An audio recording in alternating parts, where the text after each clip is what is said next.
All right, now joining us all the way from Caracas in Venezuela, we've got Mr. Diego Sequeira, who is a journalist and a political analyst. He works in the independent Mission Verdad outlet. Mr. Sequeira, thank you very much indeed for joining us here on WION. Now, it quite clearly is evident with the repeated drug board strikes, which the Americans claim that they are carrying out to clamp down on drug trafficking. The temperature in the region has gone up. Give us a sense of how Venezuela is looking at the fact that repeatedly the United States has been moving in its forces closer to Venezuela and has been taking out these boats. Regardless of the obvious military movement as we are seeing, and you just reviewed,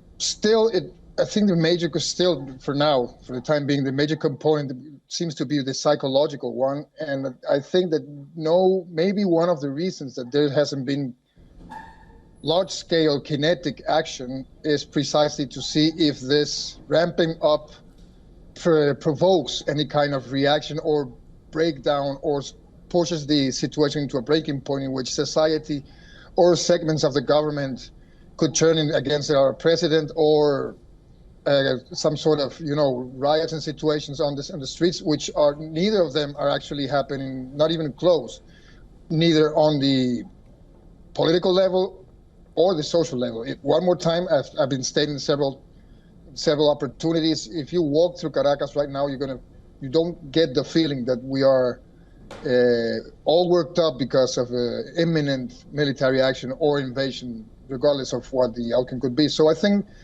that it has a strong psychological component yet. It has a strong psychological component, is how you describe it. Now, the United States has backed opposition leaders in the past in Venezuela, right from Juan Guaido to others. But what do you think is the American game plan in Colombia? Colombia is a close ally of the United States of America. The Americans have their military bases there. Why is the United States sanctioning the Colombian leader, Gustavo Petro? What does it do to the American presence in that region? Well, Petro, it's you can call it, if you want, an outlier in Colombian politics. It's like the first left-wing Bolivarian sovereignty independent prone president that they have had in decades. I mean, even probably in the whole Colombian history.